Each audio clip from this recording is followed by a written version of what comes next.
What is going on, guys? It is Wrestlelamia here, back with another video. Our Smackdown aired on FS1 last night, but the WWE isn't phoning it in, at least on paper.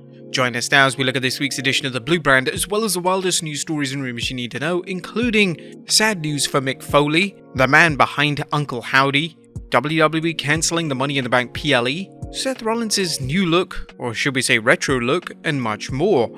Be sure to subscribe and hit that notification bell for daily wrestling videos, and follow us on Facebook for exclusive lists. Also check out Wrestlelamia.co.uk and a non-wrestling channel, Incredible. Now, as always, we won't recap the matches, but just look at the good, the bad, and the downright ugly. As always, we start off with the good as number one. I don't give a damn what the tribal chief said. The WWE continues to do a fantastic job building up the tension between Jey Uso and Honorary Uso Sami Zayn, making Roman Reigns' crown jewel match against Logan Paul more interesting regardless of whether the results are a foregone conclusion. Just imagine if Logan wins though. The heat between Jey Uso and Sami Zayn reached the boiling point last night as Jey got in Sami's face and the bloodline quarreled until Roman Reigns showed up to fix the problems. Sami Zayn's diplomacy failed as he spoke on Jey's behalf, only for Jey to shout out, "I don't give a damn what the tribal chief says." Jey Uso's shocking slip of the lip led to Roman warning him to find his inner Usiness, or Sami Zayn will be Sami Uso. On a lighter note, major props to Sami Zayn for getting Roman Reigns and the whole bloodline to break down in laughter after Zayn pleaded for Jey, telling Roman that Jey hasn't been feeling very Usy. Roman nearly corpsed so much that the announcers had to cover for him after the commercial break. Number 2, Solo Sikoa is something else. Solo Sikoa has the size, look, and wrestling ability of a future main eventer. If he has any semblance of charisma, and an element he hasn't been given time to showcase, he's gonna have it all. Sikoa is doing well for the bloodline, but he appears to be on the fast track to single success. Serving as an enforcer has helped many new talents get necessary TV time before branching off on their own. Don't be surprised to see Solo join past enforcers like Kevin Nash as a breakout star. Number 3, there's no giant too big for the monster.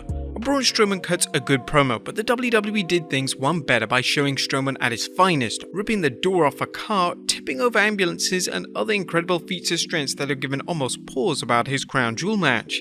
The old storytelling adage, show don't tell, was well played last night. Number 4, Emma is back. The WWE booked Emma's return well, with the Australian ace showing why she's more than a proverbial pretty face. The announcers reminded fans of Emma making it to the finals in the inaugural NXT Women's Championship tournament and let her do the talking in the ring. Emma wrestled a competitive match against Rousey, with Rowdy Ronda forced to heel her way to victory after underestimating Emma. Number 5, a dangerous alliance. Is the WWE going forward with its forgotten alliance between Ronda Rousey and Shayna Baszler? If so, it could be unwelcome news for the entire WWE Women's division, as Rousey is dangerous enough on her own without having the Queen of Spades waiting in the wings. Number 6, Paul Heyman knows a guy. Paul Heyman proved his worth again when he interacted, well, more like groveled with his tribal chief, trying to warn Roman of the danger of Logan Paul's punch. Reigns' wise man informed him that a doctor who knows a doctor who knows Logan Paul's doctor, are you still with us, spilled the beans that Paul once broke his hand and he has metal pins in them, making his knockout punch even more dangerous. Heyman was hilarious as ever, but he got the job done, setting the stage for next week's crown jewel main event.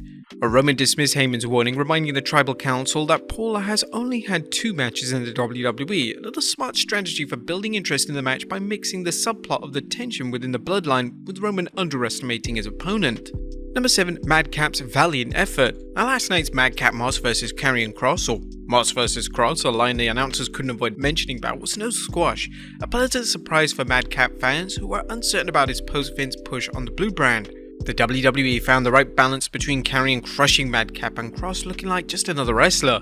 Kross's post-match promo on Drew while he locked Moss in the straitjacket was fantastic, as Kross called out McIntyre, teasing Drew had become a hypocrite in his tactics for getting revenge. Could this be a start of a heel turn for Drew, or is just Karrion playing mind games? Number 8, you'll never be able to hide from me. As WWE continued its well-timed and well-played development of Bray Wyatt's new character, Bray continued his past revelations that fans are seeing the real Bray with a heart-to-heart chat that resonated with the fans. The former Fiend started off by telling the fans that this is the real me, and there's no smoke and mirrors. Wyatt didn't dismiss his past, however, acknowledging the horrible things he had to do to succeed and how he's enjoyed doing them. Bray told the fans he knew there would come a time where he would face adversity and would have to do horrible things again. Naturally, fans knew better than to expect a group therapy session between Wyatt and the fans. The macabre masked person appeared on the Titantron telling Bray he thought he'd sent him away, calling Wyatt a liar and accusing the fans of making Bray a shell of the man he once was. The sinister figure told Bray he might claim he no longer hides behind a mask, but that's not true. The unknown figure ended the show by warning Bray, "You'll never be able to hide from me, your Uncle Howdy." But that was a good what about the bad. It's number 1, a dangerous alliance. Wait, didn't we just mention that in the good? Well, the duo has plenty of potential for destruction in the ring as well as on the microphone. Unfortunately, the microphone mayhem will be in the fans trying to endure either or both superstars' subpar promo skills. They'll need to give them a crash course in promos or pair them with a good talker. Number 2, the Morgan mess. Liv Morgan vs Sonya Deville is a mess that suggests the WWE has no idea what to do with either superstar. Indeed, Liv Morgan's mini feud with Sonya Deville is a classic throwaway program that reeks of lazy storytelling. We don't understand why Sonya Deville doesn't work on NXT with Mandy Rose and the rest of Toxic Attraction, and she doesn't stand a chance of going anywhere on Raw or SmackDown. Now, it's nothing downright ugly as the WWE didn't phone it in, despite the show airing on FS1 instead of Fox, significantly bigger potential viewership. This was a well-balanced show with strong segments to build up to next week's show, including the Ricochet vs LA Knight backstage confrontation. But what you guys think of the Blue Brand this week? Let us know in the comments down below. Now let's move on to the news.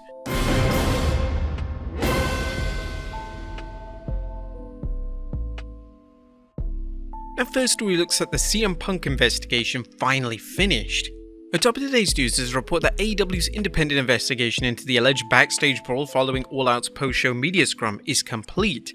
Fans have heard many stories about what happened, but according to this week's Wrestling Observer newsletter, the investigation into what happened after the All Out press conference on September 4th in Chicago was completed last week and ended with Chris Guy, aka Ace Steel, being let go. The company working on a buyout of CM Punk's contract with AEW and with the imminent return of the Young Bucks and Kenny Omega to in-ring activities. There's been no official statement from AEW and it's unclear if the company will ever make one. At this point, fans can only go on stories that have been refuted, the biggest one reportedly made by one in CM Punk's camp. The story in question concerns a claim that the Elite kicked in Punk's dressing room door, injuring Punk's dog Larry and leading to Punk reportedly feeling as if he had to defend himself. However, the story's timing and credibility have been scrutinized. Meltzer reports anyway, multiple eyewitnesses said that the dog story was a total fabrication. If it was true, the end of the investigation would have been that Punk would be the one staying. Wrestling News' Paul Davis also commented on the seemingly convenient timing of the dog story. In the days and weeks after the fight, there have been several versions of the story about what happened, including versions told from Punk's side of things, and the story told about Larry the dog had not been told until last night. We reported on this story early in the week at our website, but it's worth repeating just because it suggests one or more individuals' efforts to make Punk appear sympathetic. I hope to God that was some Punk's idea. Couldn't stoop that low, could he? Next up, this is the man behind Uncle Howdy. A move over Dateline NBC because you got nothing on the WWE when it comes to exploring mysteries. The WWE is following things up with a new mystery, the identity of the uncanny Uncle Howdy. Now let's take a look at some of the theories behind the Masked Menace's identity. The first is that Howdy is none other than Bray Wyatt's brother Bo Dallas. Fans have already heard rumors that Bo is coming back to play a role in Wyatt's storyline, and now Saturday Night Drive podcast Twitter page posted a photo of Howdy along with Bo, showing them wearing the same studded cross earring. Now another name is suggested is Bray's real-life uncle Barry Windham. Sean Ross Sapp tweeted a picture of the former WWE superstar and noted, "Uncle Howdy looks an awful lot like Bray's uncle Barry Windham." Maybe that's a bit too much though. There were rumors of Bo Dallas returning and the earring kinda sets it, doesn't it? Next up, WWE cancelling Money in the Bank PLE. Is the WWE dropping its Money in the Bank event? Well, according to a recent rumor, the WWE could get rid of its Money in the Bank Premium Live event, much as it's supposedly doing with the Hell in a Cell show. WrestleVotes discussed the current speculation that Triple H is looking to drop the WWE stipulation shows and move the ladder matches elsewhere. Putting Money in the Bank on WrestleMania, One Night Women's and One Night Men's is something that I've heard. I know since Hunter has taken over, the idea of One Night Women and One Night Men is alive. While the idea is reportedly being discussed, WrestleVotes doesn't believe this will happen. I don't think that they're going to do that. Let's say Money in the Bank was scheduled for Allegiant Stadium. They're hoping to get 50,000 people. If you can do that on the back of Money in the Bank, I don't think you put that show in the garbage and put the matches on WrestleMania. While it's understandable why Triple H would want to eliminate Hell in a Cell, the same can't be said for Money in the Bank, a show which doesn't pigeonhole the WWE's booking as Hell in a Cell does. Next up, Mike Tyson returning to AEW. Iron Mike is returning to AEW, but it's unknown for how long. AEW recently announced that the baddest man on the planet will provide guest commentary during next week's Rampage. There's no word on whether this is a one-off appearance or a setup for further appearances. Next up, sad news about Mick Foley. and Mick Foley is in bad physical condition, something fans have always suspected but perhaps never realized just how bad. The WWE Hall of Famer recently spoke about his broken down body, including the time he realized he'd lost 3 inches in height and he wanted to get surgery. Unfortunately, this is what the doctor told Foley. "We've been looking over your MRIs and your X-rays. You've got too many issues. You've got muscular, neurological, skeletal, and even if we're able to help from a neurological standpoint, there's nothing that we can do with those other things.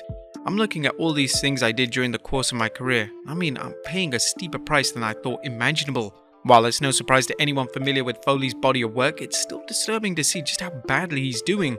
Equally disturbing is the current generation of wrestlers who perform equally sick bumps despite knowing the consequences. And finally, Seth Rollins' retro look. Last but not least, rumor has it that Seth Rollins has brought back his retro look. WrestleOps tweeted a picture of the current US champion sporting blonde locks. Well, there you have it, folks, the wildest news stories and rumors you need to know. Be sure to leave your comments down below, and I'll see you next time with some more wrestling content.